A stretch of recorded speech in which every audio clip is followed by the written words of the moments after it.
Hi, and welcome to Chitachi's Corner. You're going to learn all about the GI tract, aka the gastrointestinal tract. This tract is so important in your body, and you're gonna know why. The GI tract, which is also called the gastrointestinal tract, is a series of hollow organs that form a long continuous passage from your mouth to your anus. Okay, this tract is super important because it allows you to digest your food and get all your nutrients. The organs that are in this tract are the mouth, the esophagus, the stomach, the small intestine, the large intestine, and the anus.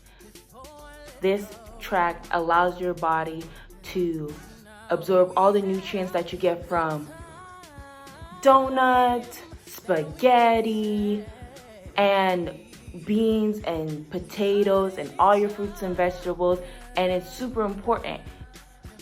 And here is how it works. First, your mouth mechanically breaks down the food that you eat. Then you swallow that food and it goes right all in your esophagus. Your esophagus is connected to your stomach, and your stomach has chyme and turns the food by using chemicals like chyme to break down that food. Then all that mushiness and gushiness goes into your small intestine, okay? And this is super important. Your small intestine basically does all the work. Your small intestine, even though it says it's small, it's actually 20 feet long. Now, your small intestine is in 3 different segments. First, the duodenum. The duodenum's job is to pass food down and keep it moving, keep it turning. Then it goes to the duodenum and the ileum. These parts are very important because they absorb all the nutrients that you get from that donut that you ate, or the beans that you ate, or the orange that you ate.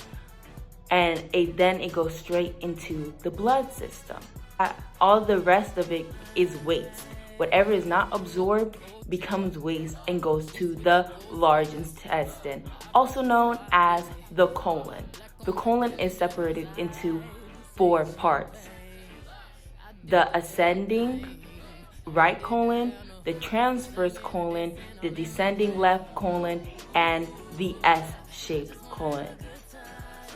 These parts of the colon keep water and make sure that the waste is all together, and then it leads right to the rectum.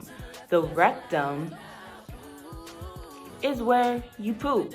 All that waste goes straight into the toilet, so you do not have to see it ever again.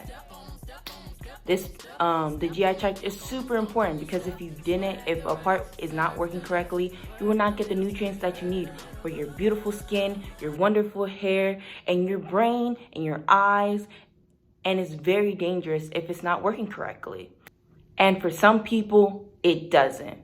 Celiac disease. Celiac disease is an autoimmune disease that people get when they become allergic to gluten. Gluten is a protein that is found in barley, wheat, and rye. Those 3 grains only. These are natural proteins in the grains, and gluten is also very important when you start baking. So when people are allergic to gluten, they cannot eat bread because bread is made out of wheat, barley, or rye. They have to stay away from these 3 things because if they do not, their small intestine gets inflamed. When the small intestine gets inflamed, it cannot absorb the nutrients that it needs for the body. This can become very dangerous. If the small intestine is damaged too much, it can lead to other things like cancer and not being able to process food correctly. That's why it's very important for people with celiac disease to stay away from gluten. gluten sensitivity has gone up within the last couple of years, not because more people are getting allergic to gluten, but more doctors are saying because of the way food is being processed. More companies are putting more gluten into food because gluten helps breads and baking products expand and stretch and hold its form for a longer time. So that would be more desirable for a longer shelf life. But it has become very dangerous for people, and more people are getting gluten sensitivity. Now, gluten sensitivity and celiac disease are similar, but not the same. See, if you have gluten sensitivity, you can have the same symptoms as someone with celiac disease, but it does not mean that you have celiac disease. See, your small intestine will not be as damaged or not have any damage if you have gluten sensitivity, but you can have this, you can still have the same symptoms. Like you can have diarrhea, bloating, and your skin can break out in patches like eczema, and you can also, your immune system will also be compromised. So this means your immune system can be weakened and other things can happen to it. So make sure you get tested if you don't know if you are allergic to gluten, or if you just think you could be allergic to gluten because every time you eat bread, you get a little bloating or you get diarrhea. It's very important to know these things to make sure you are safe. Well, now you know all about the gastrointestinal system. It's a very important system, and get to know it and treat it right. I hope you guys learned a lot from Chitachi's Corner, and have a great day. Hey.